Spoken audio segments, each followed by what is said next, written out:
Okay, here we are today. We're doing a follow-up to the webinar that we had last week about the Axel, and we had a few questions that we didn't get to because there was way more excitement around the Axel than we realized. Yeah, and I mean, that was phenomenal, just having all those questions come in and then all of a sudden just realizing that there was huge questions out there that we just couldn't quite get to. So thank you for all being patient, and we hope to ask the rest of the questions that did not get asked on our live webinar. So here we go, without further ado.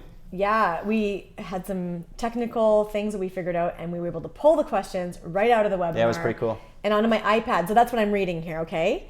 All right, let's just start right into it. We're calling this Axel Answers, so welcome to Axel Answers. Welcome to Axel Answers. All right, one of the questions that was asked, and I think you may have touched on it, but not deeply, is how do we accelerate in an Axel? Okay. So accelerate. Now, I think what the question is when we talk about acceleration of the edge, right?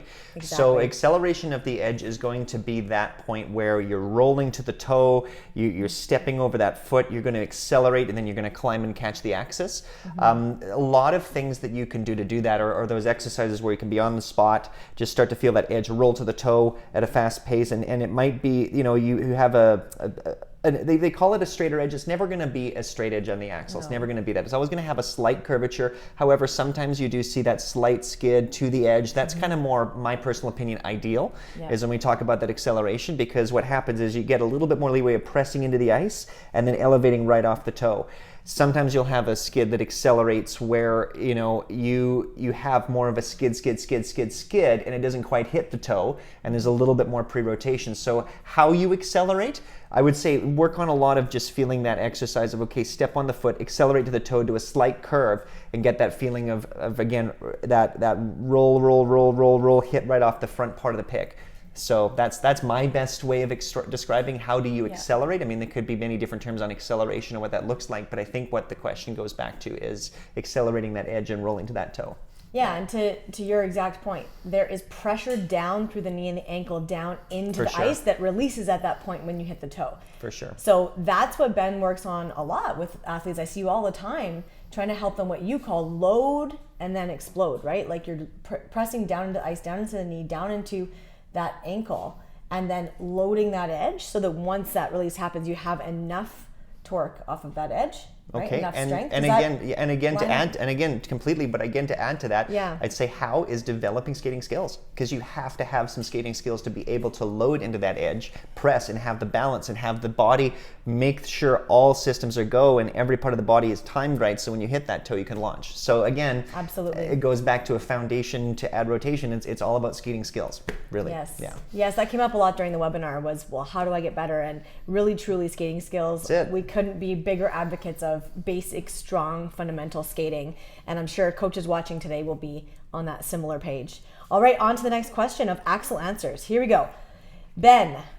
Oh, it's for me. Uh-oh. They're all for you. I'm just trying to make it entertaining. Yeah.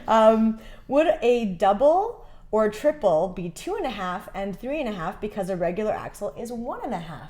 So they're talking about rotation in the air. So here we go. The answer to that question is technically yes in the book, but also technically not really, okay? Because when we really look at it, I would say the proper axles probably is, when you look at a single axle, they say it's 1.5 because of the forward and all this and whatever. I'd say it's technically more 1.25, 2.25, 3.25 because of that slight little bit of pre-rotation that you get off the ice. So, technically when they talk about it, yes.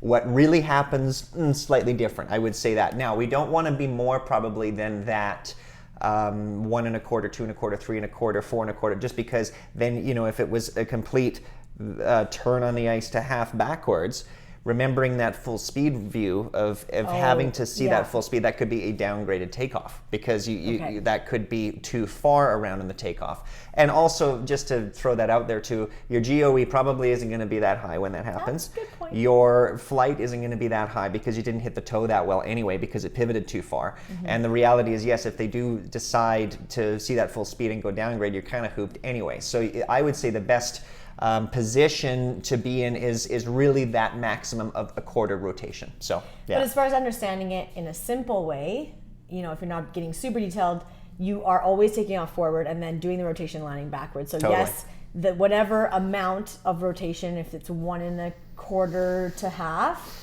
On the single, it's 2 in that and 3 in that. Totally. And hopefully someday a quad axle, which is 4. Yeah. 4 and a bit. Totally. So Yeah. that's great. I think that's cool because I think, there are 6 jump types in figure skating, but the axle is that king of jumps because it's the one that takes off forward and has an extra rotation. And like we reviewed in the webinar too, it's the oldest one, right? It's the one that's been done the longest.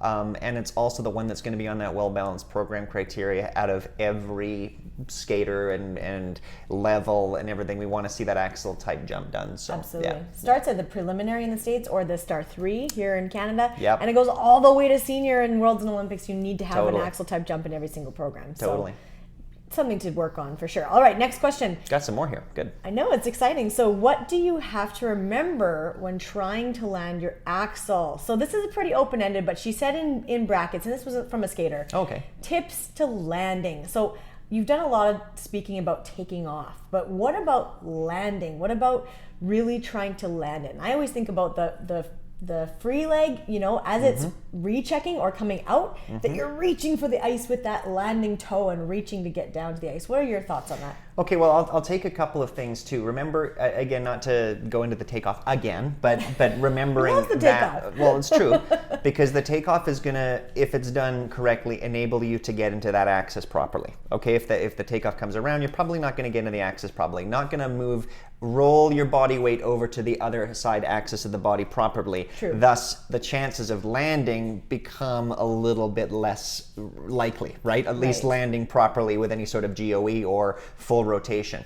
So going to the takeoff, yes, climbing and what I'd call the direction of the jump, making sure the jump's not coming around too much in the takeoff. Just the right amount that you're going through a little bit more straighter and then hitting the axis, maintaining the axis, and then being able to land over the right or left side of the body and thus exit with flow coming out. Yeah. So that's kind of, not to talk about the takeoff too much again, but you want to make sure that you're not trying to rotate what we call into the circle of the jump too much, because then the skater can't hit their axis. It doesn't happen that So well. what happens is if you do that, to your point, and you're too twisted and too turned around and too much like wobbling is going on in the air, basically, when you see somebody sort of not over their axis, there's really no chance to come out in that strong way. It's and unfortunate, land, but because true. now you have too much momentum and not enough snap into that jump. Yeah, Does that make sense? makes total sense. And again, it goes back to when we talked about on the webinar, your GOE. Your GOE isn't going to be that high anyway, right? Let's review. So GOE, grade of execution, right? How well you exited the axle, right? Based on the certain criteria that the officials and we coaches have. So. Yeah, absolutely. So the direction all starts from the beginning, and the takeoff, your favorite part you'd like to teach, and it's when it's organized and straight, it sends that jump onto that arc that you can then come down and land onto, right? Yeah. And you'll see that in great videos. There's so many videos on YouTube to see great axles. For sure, totally. Yeah. Are you ready for the next question? Yeah, these are good so far. We're having some fun with this. This is really revved good. Up. No, these are good. All right, next question. How do you get better off ice and then put it on the ice? And I think this is particularly valuable right now because we're doing all of the jumps off the ice. So I understand why people want to kind of connect those two things today. Okay, so and a great question. Okay, and one that I'm very happy to answer in that I really believe the axle can be done a lot off the ice. Okay, I personally, and this is just me, I don't teach a lot of other jumps off the ice. Okay, I do a lot of just work on constant rotation, understanding, and the reason for that is it's very important that the skater understand the concept of feeling maybe the edge under them on these different jumps. They don't get too swingy from the backwards jumps. So, I mean, I know we're talking about the axle. We're doing a lot of walkthroughs, yes. Positions, yes. Right, positions, yes. Walkthroughs, yes. But as far as, generating the triple loop or triple sour, triple toe off the ice, I don't necessarily do that a lot. Okay. But the axle's one that, yes, we can. Okay? Beautiful. Now, again, we don't have the edge off the ice. So we're going to be limited into feeling that what we call, back to the first question, acceleration of the roll to the toe. We're going to be limited to feeling that. Right. But as far as, climbing with the direction and then snapping into the axis, performing the necessary rotation of single axle, double axle, see great triple axles being done off the ice too. That is something you can definitely work on, okay? The biggest thing here there too is still feeling the good direction, hitting the axis, understanding that yes, the edge may not be there, but you can really get solid muscle memory off the ice on this. I could land a double axle off the ice before on the ice. That's just how I learned that. So I'm a huge believer in practicing axle off ice, big time. Okay, so I'm going to selfishly put my own question in here. Oh, you are? Because, Okay, yeah, great. I am. Another question to add to our list. Well, because you've now taught, I don't even know how many people to do an Axel, single, double, and triple. I don't even count. It's like how many solos I've choreographed. For sure. But one thing you're gonna notice from that many repetitions with that many skaters is you're gonna see the stats. For sure. I want to ask you, as a technician, have you ever seen someone who has a great axel on the ice or a great double axel on the ice that can't do it off the ice? You know, it's really funny. I've seen some, yes, actually, which is really interesting. It really depends. I've seen also skaters that could perform a beautiful triple axel off the ice, could not do it on the ice. I've seen that. Like, and because again, Not what I thought he was gonna say. it's very interesting. And that's a very good question. And it depends to, like, I personally could do a beautiful double axel off the ice. Yeah. Could not do a triple axel off the ice. Could not do it. Not a triple off Not ice, a triple but off you did ice. triple on ice for sure. for years. And I happen to think a pretty decent one. Like, you know, not bad, but Yeah. but like absolutely, because with a feeling of that Wow. edge was everything. So that's a good question. It really depends on the skater. I've seen some skaters that again struggle with the triple axel on the ice and getting the timing of that, like you say, acceleration and roll to the toe, but again had a beautiful one off the ice. So I've seen a variety of different stuff. If that's true, I think it's important to say right here, you guys, while we're all at home, you know, practice it, work on it off ice, but don't limit yourself. Right? For Like, sure. if you don't get it perfectly off ice, you're not For saying sure. it, oh, you'll never get it on the ice. So just don't limit yourself. For sure. See what you can do and work on what you can do, right? Yeah, but that's a fascinating question. I've seen a lot of interesting stuff regards to that. Yeah, definitely. I Yeah. just Really- don't know where it came from, really but I all of a interesting. sudden was curious on your thoughts on that. Okay, we're going to the next one that was from the webinar. So thanks again for all the questions you guys put in that we were able to get off of Zoom. So what's the biggest thing to work on to get from a single axle to a double axle? And I know this is one of your favorite questions. That thing. Now we're talking, what do you normally work Okay. on with those athletes to get Okay. from single to double? Okay, so I would say the biggest thing, quote unquote, which is again good, okay, because we're going to call it the context of what the question was, Yep. is how high you fly in the air. That's a very, very important thing, okay? What we talked about on the webinar with regards to Dartfish flight times, okay? Because the example is without the height, without the flight, you have no opportunity to stay in tight and rotate, period. That's just the name of the game. I didn't make these rules up. I just try and teach them and tried to apply them when I skated. Now that we can actually physically measure it with frame speed, you go there. So height is going to be important. Okay, that's the number one thing. Now, So go ahead. you're basically saying that there needs to be enough time in the air to complete the rotation properly. That's what it's about. It's not personal. It's not personal. No, and there needs to be, okay? And like I said earlier, but also sometimes too, you'll have a skater that maybe has that, but we have a challenge of getting to the axis or maintaining the axis and rotating. So there's that too. Like sometimes I've seen huge flight times, but then it's management of, okay, getting into the axis efficiently or rotating on the axis or doing a lot of stuff. But the number one thing I would say is that flight. We don't have that. It's pretty difficult to get it done with any sort of GOE. Okay, that's just the way it is. You know, so now at this point, that's a great question. I would say that's the thing. That is the thing. I'm going to give a choreography example because some of you guys that are doing single axles and you haven't yet done a double axle, you've tried a split jump. Everyone's tried a split jump, right? It's usually on some of those pre-skate tests. You know that to get a split jump where your legs are all the way up in the air, yes, you want to be flexible, but if you don't have enough time in the air to get your legs all the way out and all the way back under you, it's not going to happen. And it's not a personal thing, it's just the way it is. You need enough time in the air to get the job done, whether it's that splitting or that rotation on a double axle, for example. And again, a question would be, how do I get the height in flight? Well, number one, your off-ice plyometrics training. You got to be able to load and climb at that velocity. But also, again, you know, it keeps on going back to the same thing. You've got to have skating skills. You've got to be able to load into that edge and be able to control that, because if there isn't that, it becomes very, very difficult to be able to hit those numbers. And that's another thing that I would just like to mention there. It comes down to skating skills, obviously strength. Strength is a big one, naturally strength, physical strength, all of that. But, you know, I would just say that's fundamental, is being able to step over that edge and actually press and be able to do that. It's huge. So I'm hearing, don't skip edge class. Don't skip edge class. It's everything. Yeah, and if you're late, still do your edges before you do any jumping. All right. The next question, I'm just curious where you're going to take it. This is from an athlete. It's very simple. How do you control rotation? And the way I read this, you can take it whatever direction you want. the way I read this is, when you kind of check out of the jump and it keeps going, or there's a step out or that kind of thing. Does that kind of compute? What do you think? How do you control rotation? It's great, and I think this is really good, and it goes back to, again, a foundational thing that when we do an Axel Masterclass, we do a lot of this, is your BUSP, your backward upright spin, learning how to rotate on that. If you can do one of those really well, you have a huge advantage of being able to control rotation and understand what rotation is and feel rotation within the body and feel the axis over the axis side that you rotate on. So that's a huge component to that, because again, without that, it becomes very, very difficult to feel rotation and also get into rotation if that rotation is not formed within that what we call the BUSP, or the backward upright spin. So that's a good question. That's a very good question, and that's why I'd say the class. Sometimes I do a whole session on the BUSP. Because if there's no BUSP, the axle is the first time we actually meet that BUSP, being able to transfer single, right?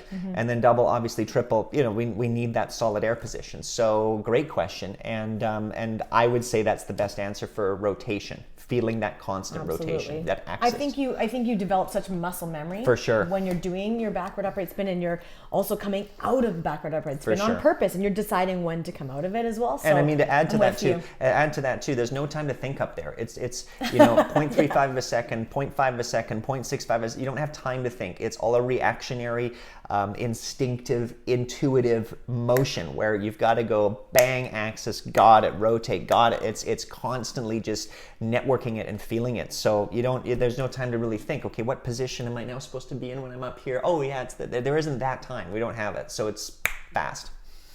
It is fast. Yeah. I think that's another actually really good point. I know it's not a question on here, but you're doing a lot of change of position quickly, very quickly. And that's why this off-ice training and when you're back on the ice to revisit your backspin and all those things are going to be essential to becoming consistent with your axle. All right, the next one's a personal question. Uh-oh. You ready for it? Here we go. How did you feel when you landed your first triple axle? Okay, and I remember exactly where I was. Of course I don't necessarily remember the date. No, it was really cool, and then thanks for that question. Okay, honestly, what it was I was at a camp in Banff, Alberta, that my coaches at the time from the Glenard had organized, and we just had the camp. It was a lot of fun. It was kind of an end of summer camp, so I think I'd finished Thornhill out in Ontario. It must have been late August, and I was just honestly working on it. I was just working on it, and all of a sudden, it's like I just cracked a code on it, and I just went for up, hit the axis strong, did it, and put my hand down, and whoa! And then I came around and did another one again. So I mean, and it was more of an instinctive feeling, but it was again very exciting, because it's a very exciting jump to try to attain. And I remember I was 16 years old, and I did it then. And the only hard part was I think I did it kind of twice then, but it took a while to kind of get that back again, because I didn't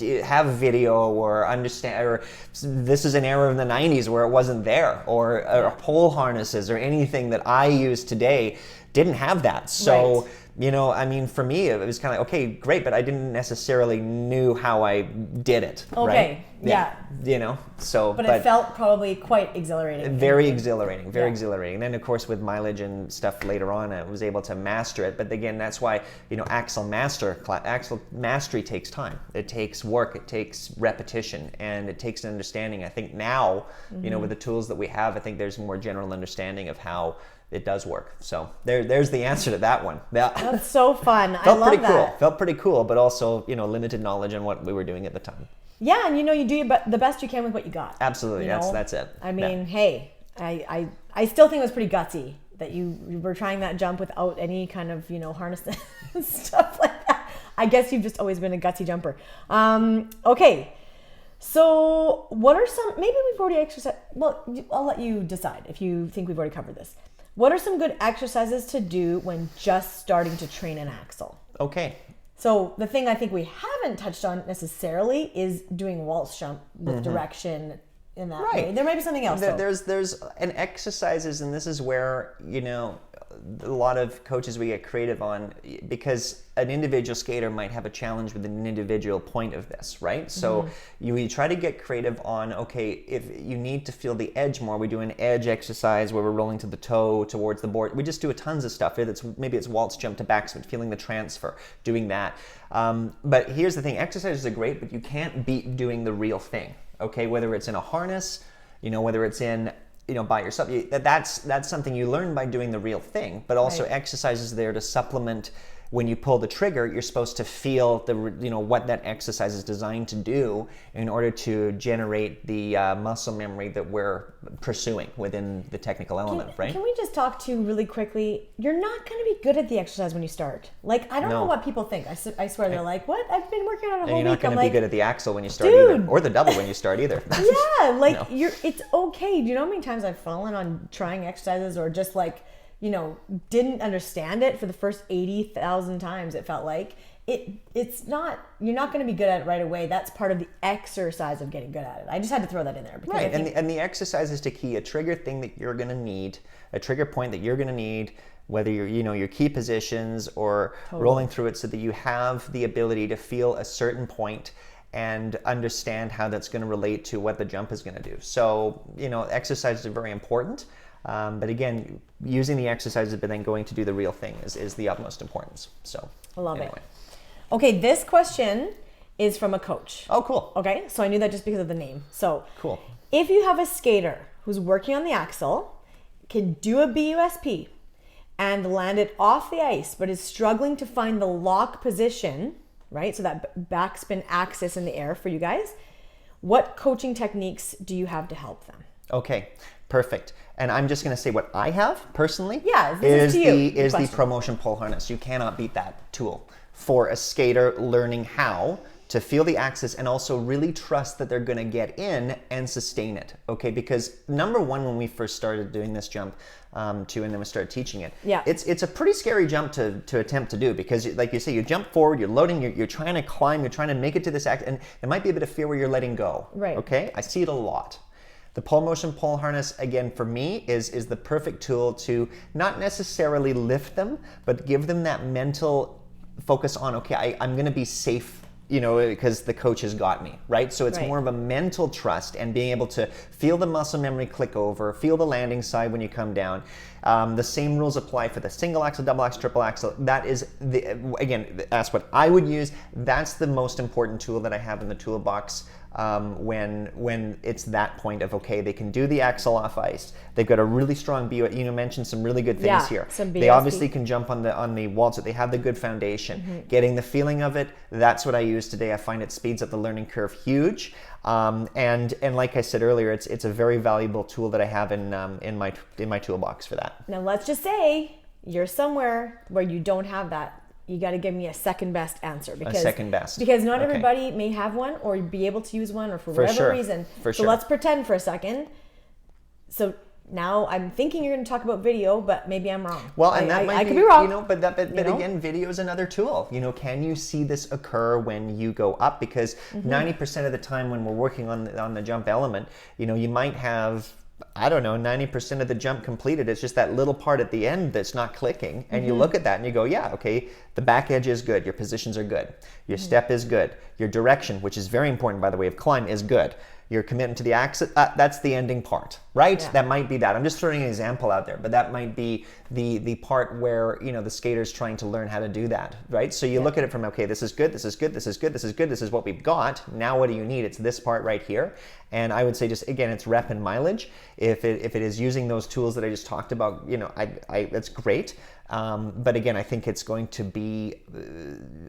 video is a great tool, and as coaches we can get creative on how do I, we take up a lot of bandwidth. How do I get the skater to be able to feel this or perform this? And just ask those questions. You'll come up with multiple answers. So yeah, and I think to your point with coaches watching, I love the way you were explaining that as you're watching the video with the athlete, you're going, look what's good, look what's good, look what's good, look what's good, look what we can improve. I've seen so many athletes that have worked with you on video who have opened up because they realized, oh, I'm 80% of the way there.